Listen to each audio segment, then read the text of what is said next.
O som que uma igreja faz quando 200 pessoas prendem a respiração ao mesmo tempo é algo que nunca vou esquecer. É um silêncio pesado, denso, um vácuo que suga todo o ar e a alegria do ambiente. Eu estava no centro desse vácuo, de pé no altar, com o suor escorrendo pelas minhas costas sob um terno alugado que, de repente, parecia 2 vezes mais apertado.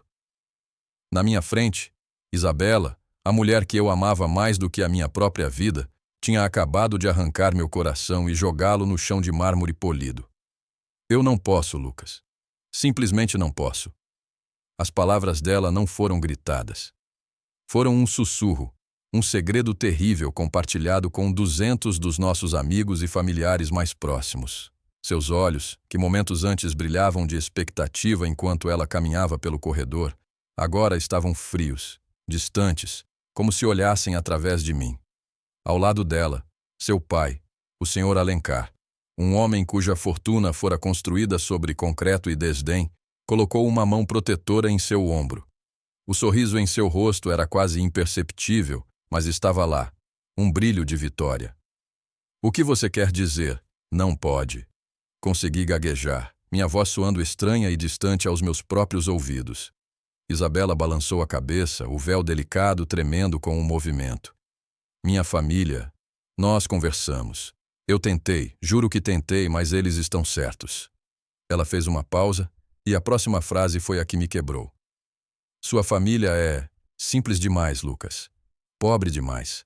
Somos de mundos diferentes. Isso nunca daria certo. Pobre demais. A frase ecoou na nave silenciosa da igreja. Vi o rosto da minha mãe na primeira fila se contrair de dor. Vi meu pai, um homem que trabalhou em turnos duplos numa fábrica por 30 anos para nos dar uma vida decente, baixar a cabeça, a vergonha queimando em suas bochechas. Eles haviam gasto suas economias, o pouco que tinham, para ajudar a pagar por este dia, para comprar um terno novo para ele e um vestido para ela, para que não parecessem deslocados no meio da opulência dos Alencar. Isabela se virou sem uma segunda olhada, e seu pai a guiou de volta pelo corredor, passando pelos convidados chocados. O organista, sem saber o que fazer, parou de tocar no meio de uma nota. E eu fiquei ali, sozinho, um monumento à humilhação pública.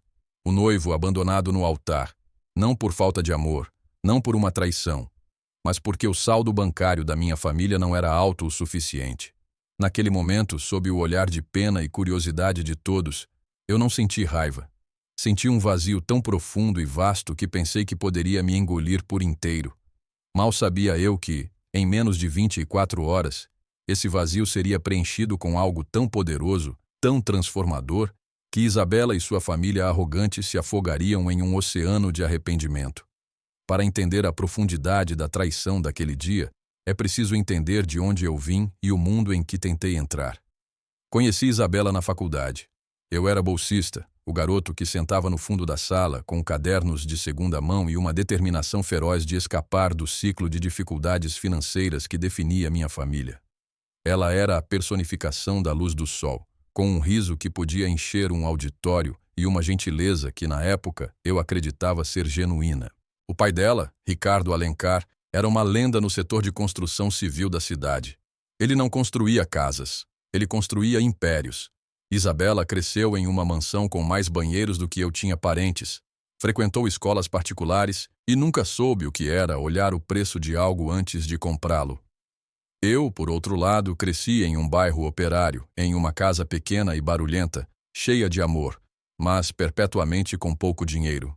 Meu pai, João, era a alma mais gentil que eu já conheci, suas mãos permanentemente calejadas pelo trabalho na fábrica de autopeças. Minha mãe, Helena, fazia faxina em escritórios à noite, seu corpo cansado sustentado por um espírito inabalável e a esperança de que seus filhos tivessem mais do que ela. Nosso primeiro encontro foi quase um clichê de comédia romântica. Eu a convidei para um café, esquecendo que minha carteira continha apenas o dinheiro exato para o ônibus de volta para casa. Quando a conta chegou, meu rosto deve ter ficado pálido, porque ela sorriu, pegou a conta e disse: "Deixa comigo. Da próxima vez, você paga." Aquele pequeno ato de graça me fisgou. Eu me apaixonei não pela sua riqueza, mas pela aparente indiferença a ela. Trabalhei em 2 empregos de meio período durante a faculdade, não apenas para pagar meus livros, mas para poder levá-la a lugares onde ela não se sentiria deslocada. Eu economizava por semanas para um único jantar em um restaurante decente.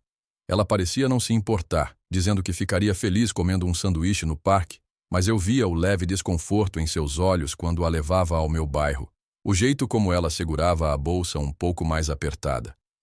Quando a apresentei aos meus pais, eles a receberam de braços abertos.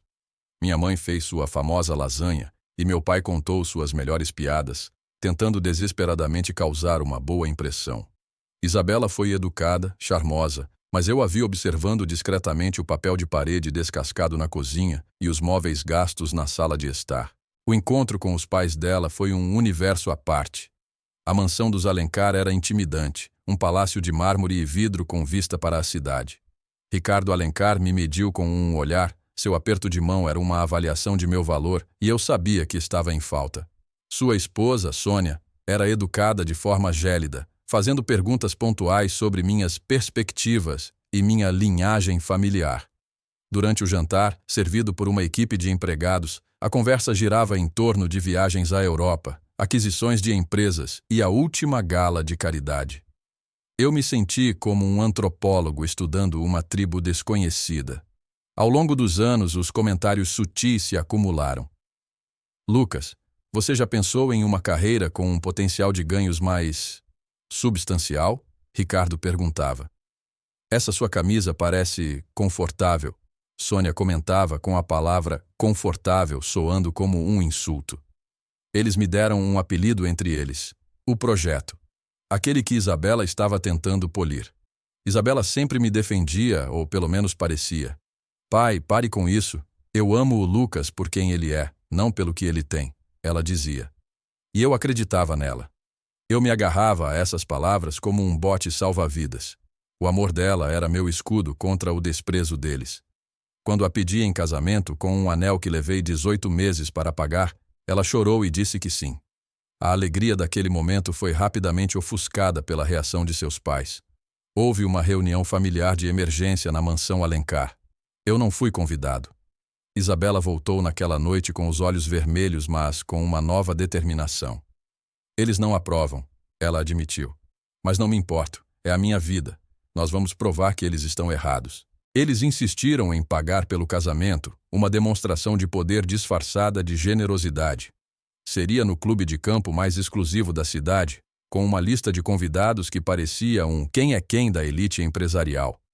Meus pais se sentiram completamente intimidados. Filho, não temos roupas para um lugar como esse, minha mãe confessou. Meu pai, orgulhoso demais para admitir, apenas ficou em silêncio. Eles penhoraram algumas das joias da minha mãe, as únicas coisas de valor que possuíam, para comprar trajes apropriados. O sacrifício deles me partiu o coração, mas eu estava tão cego de amor que me convenci de que tudo valeria a pena quando Isabela e eu estivéssemos finalmente casados. Nas semanas que antecederam o casamento, a pressão sobre Isabela aumentou. Seus pais a levavam para almoços longos dos quais ela voltava pensativa e distante. Eles começaram a falar sobre acordos pré-nupciais e fundos fiduciários. Eu podia sentir a influência deles se infiltrando, envenenando a confiança que tínhamos construído. A noite antes do casamento, ela me ligou, sua voz tensa. Meus pais estão sendo impossíveis. Estão falando sobre como nossa união vai diluir a linhagem deles. É ridículo. Não importa o que eles digam, eu a tranquilizei. Amanhã seremos marido e mulher. Nada mais importará. Você está certo, ela disse, mas pela primeira vez sua voz carecia de convicção. Eu te amo, Lucas. Eu também te amo, respondi. Aquelas foram as últimas palavras gentis que trocamos. No dia seguinte, no altar, quando ela repetiu as mesmas palavras de seu pai sobre sermos de mundos diferentes, percebi que a batalha havia sido travada e perdida sem que eu soubesse. Eles não a convenceram com argumentos. Eles a desgastaram com o peso constante e esmagador do dinheiro e do status. Eu não era apenas o noivo. Eu era o último obstáculo para a conformidade dela, e ela escolheu o caminho mais fácil. Aquele que levava de volta a riqueza e a segurança, deixando-me para trás nos escombros de um amor que foi pesado, medido e considerado insuficiente. Sair daquela igreja foi a caminhada mais longa da minha vida. Cada passo parecia exigir um esforço hercúleo. Eu não olhei para ninguém. Mantive meus olhos fixos na porta de madeira maciça na parte de trás. O portal para o resto da minha vida arruinada. O silêncio foi quebrado apenas pelo choro contido da minha mãe. Chegamos em casa, na nossa pequena e modesta casa, que de repente parecia um refúgio. Minha mãe me abraçou na porta, suas lágrimas molhando o meu ombro. Meu pai, um homem de poucas palavras, apenas colocou a mão nas minhas costas, um gesto que comunicava mais dor e solidariedade do que qualquer discurso poderia. Ninguém falou sobre o que aconteceu. O que havia para dizer? A humilhação era um membro extra da família, sentado conosco na pequena sala de estar. Liguei para o meu celular para avisar meu chefe que não iria trabalhar no dia seguinte, ou talvez nunca mais, e vi dezenas de mensagens e chamadas perdidas. Desliguei o aparelho. Passei o resto do dia e a noite em um estado de torpor. O mundo parecia estar se movendo em câmera lenta, o som abafado, as cores desbotadas. Eu me sentia deslocado do meu próprio corpo, observando um estranho passar pelo pior dia de sua vida. Cada vez que fechava os olhos, via o rosto de Isabela, a frieza substituindo o amor, e as palavras dela, pobre demais, ricocheteavam no meu crânio. Na manhã seguinte, acordei com o som persistente de batidas na porta da frente. Pensei que fosse um vizinho bem-intencionado com uma caçarola ou um parente vindo oferecer condolências. Arrastei-me para fora da cama, meu corpo doendo como se eu tivesse sido espancado. Já vou, gritei, minha voz rouca. Quando abri a porta, não encontrei um vizinho. Encontrei um homem de meia-idade, vestindo um terno caro que parecia mais autêntico do que o meu terno de casamento alugado. Ele carregava uma pasta de couro e tinha uma expressão de seriedade profissional. Sr. Lucas Medeiros? Ele perguntou. Sim? Respondi confuso. Meu nome é Dr. Arthur Valente. Sou advogado. Posso entrar? É um assunto de considerável importância. Dei um passo para o lado, permitindo que ele entrasse. Meus pais, atraídos pela conversa, saíram da cozinha, seus rostos cheios de apreensão. Sentamo-nos na sala de estar, o advogado em uma poltrona, eu e meus pais amontoados no sofá gasto. Dr. Valente abriu sua pasta. Sr. Medeiros, eu represento o espólio do seu tio-avô, o Sr. Antônio Medeiros. Eu o encarei sem entender. Antônio, o irmão do meu avô, eu mal o conhecia. Ele se mudou para a Austrália quando eu era criança. Pensei que ele tivesse falecido há anos. Ele faleceu de fato, disse o Dr. Valente. Há 2 semanas. E, Sr. Medeiros, acontece que seu tio-avô foi um homem extraordinariamente bem-sucedido. Ele fez fortuna na mineração de opalas e investiu sabiamente. Ele nunca se casou e não teve filhos. O advogado fez uma pausa, olhando diretamente para mim. O mundo pareceu parar de girar. Como seu único parente vivo conhecido, seu tio-avô Antônio deixou todo o seu patrimônio para você. Eu pisquei. Meus pais se entreolharam, igualmente confusos. O patrimônio dele? Perguntei, imaginando que talvez fosse uma pequena casa na Austrália ou alguns milhares de dólares. Dr. Valente ajustou os óculos. O patrimônio dele, após a conversão de ativos e a liquidação de impostos australianos, está avaliado em aproximadamente... Ele consultou um documento. 87 milhões de dólares. O silêncio que se seguiu foi ainda mais profundo do que o da igreja. 87 milhões. Os números não faziam sentido. Eram como uma língua estrangeira. Minha mãe soltou um pequeno suspiro, sua mão cobrindo a boca. Meu pai apenas olhava para o advogado, seu rosto uma máscara de incredulidade. Isso não pode ser real, eu disse. Deve haver algum engano. Garanto-lhe, não há engano, disse o Dr. Valente, deslizando uma série de documentos pela mesinha de centro. Testamento, certificados de ações, escrituras, está tudo aqui. Sr. Antônio acompanhou sua vida de longe. Ele soube da sua entrada na faculdade, do seu trabalho árduo.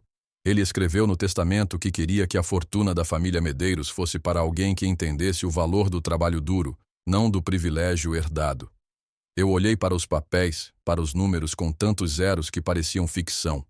Um dia antes eu havia sido humilhado, descartado, rotulado como pobre demais. Hoje eu era um multimilionário. A ironia era tão esmagadora, tão cosmicamente perfeita que comecei a rir. Não foi um riso de alegria. Foi um riso histérico, beirando a insanidade, o som de um universo se realinhando de forma violenta e repentina. Meu pai se juntou a mim, e logo minha mãe também, e nós três rimos e choramos na nossa pequena sala de estar. O peso de uma vida inteira de dificuldades financeiras se evaporando no ar. Quando a realidade finalmente se assentou, uma nova sensação tomou conta de mim.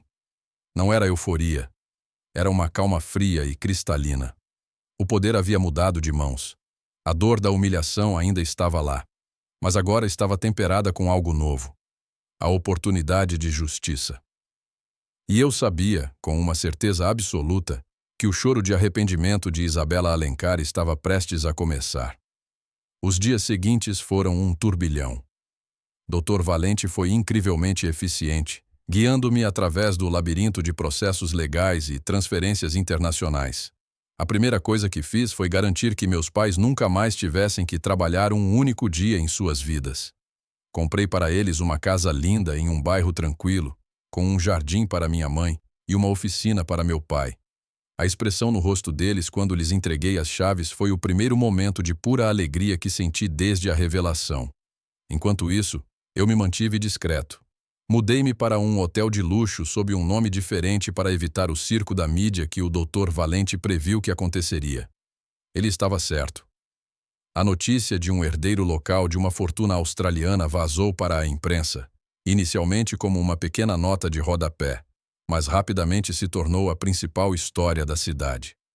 Órfão de fábrica herda império de mineração, gritava uma manchete. Eles ainda não tinham meu nome completo, mas era uma questão de tempo. E como esperado, a notícia chegou aos ouvidos da família Alencar. A primeira ligação veio de uma das damas de honra de Isabela. Lucas, oi, eu só queria ver como você estava. O que aconteceu foi terrível. Isabela não está bem, ela está arrasada. Tenho certeza que sim, respondi secamente antes de desligar e bloquear o número. Depois vieram as mensagens, de amigos em comum, de primos distantes de Isabela, todos com a mesma mensagem ensaiada. Ela cometeu um erro terrível. Os pais dela a pressionaram. Ela te ama de verdade. Ignorei todas. A inevitável ligação de Isabela veio de um número desconhecido, 3 dias depois que a história explodiu. Lucas. Sua voz estava embargada pelo choro. Era a mesma voz que me descartou no altar, mas agora estava encharcada de um arrependimento fabricado. Fiquei em silêncio. Lucas, por favor, me escuta. Eu sei que você me odeia, e você tem todo o direito. Mas eu preciso que você saiba que cometi o maior erro da minha vida. Eu fui uma tola. Eu deixei meus pais me influenciarem. Eu sinto tanto a sua falta. Eu te amo. É mesmo? Perguntei, minha voz desprovida de qualquer emoção. Você me ama agora que sabe que posso comprar e vender o império do seu pai 10 vezes? Não, não é pelo dinheiro, ela soluçou, mas a negação soou oca e desesperada. Eu percebi no momento em que te deixei no altar. Eu percebi que não posso viver sem você. Você parecia estar vivendo muito bem com a sua decisão até alguns dias atrás, retruquei. O que mudou, Isabela? A sua percepção do amor ou o seu acesso às notícias financeiras? Ela não conseguiu responder, apenas continuou a chorar. Acabamos, Isabela, eu disse com uma finalidade cortante. Você mesma disse, somos de mundos diferentes. E agora, mais do que nunca, você está certa. Meu mundo é construído sobre algo que o seu dinheiro nunca poderá comprar. Caráter e lealdade. Adeus. Desliguei antes que ela pudesse dizer outra palavra. A satisfação foi imensa, mas o clímax ainda estava por vir. No dia seguinte, recebi uma ligação do próprio Ricardo Alencar.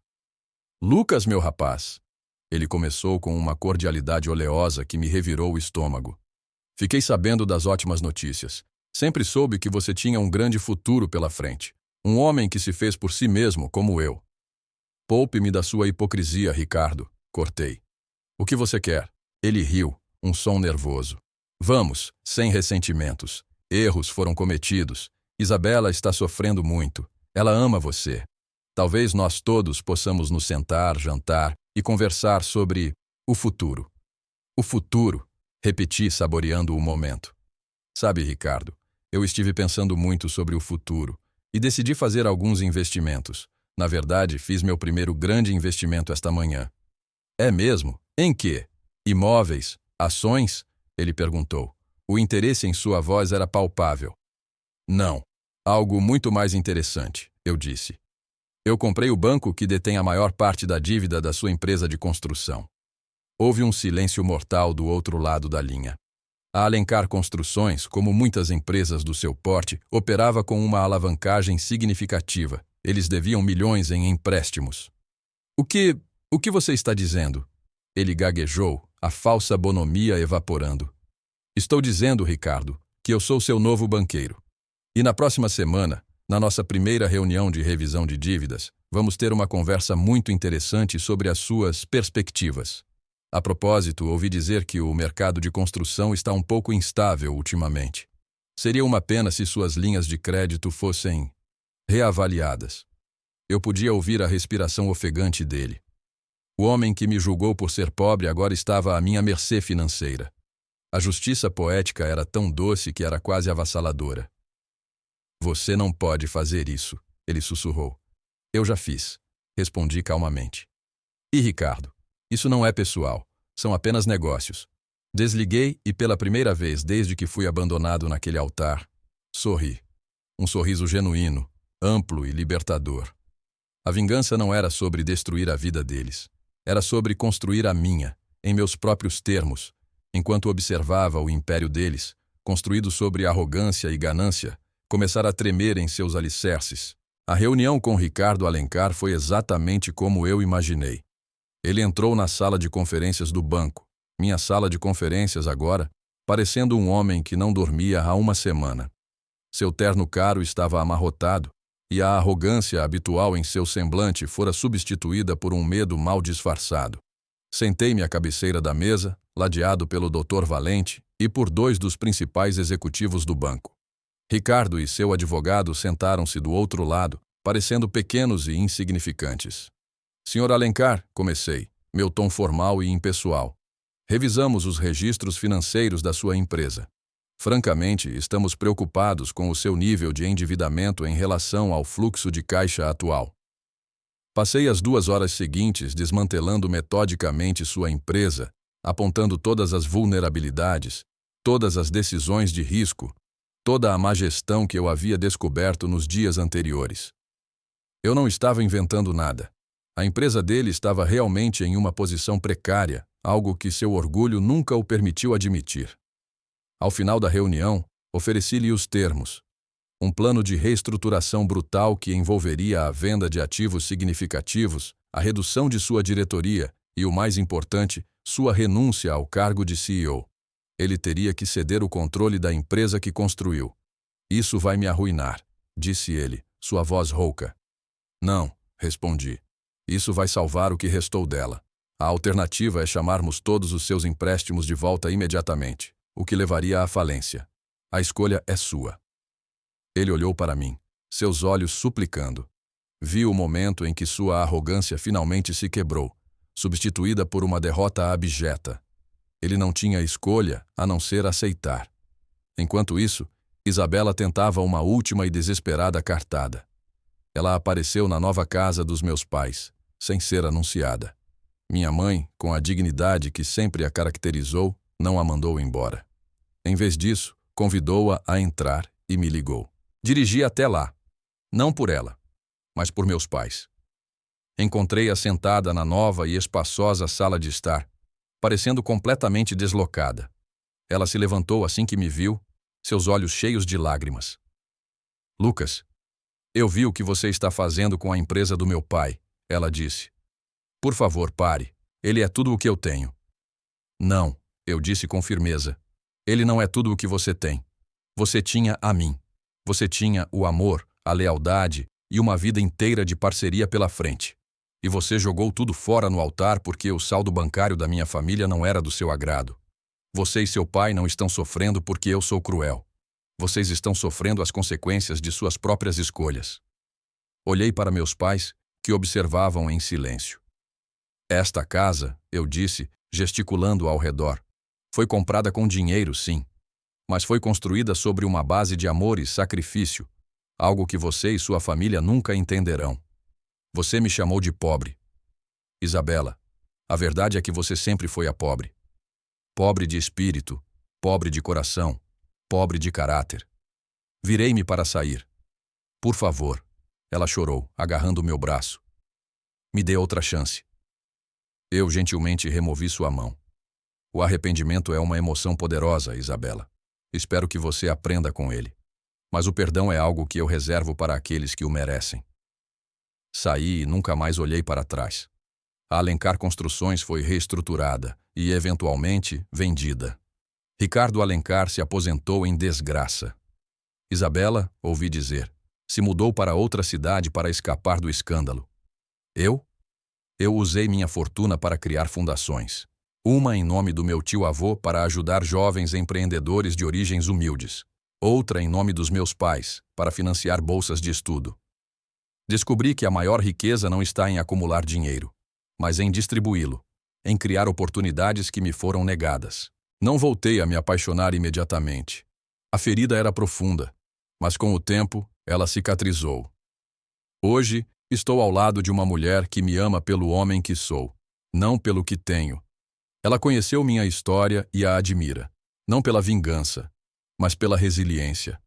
Às vezes penso naquele dia na igreja, a dor, a humilhação, e percebo que ser abandonado no altar foi a melhor coisa que já me aconteceu.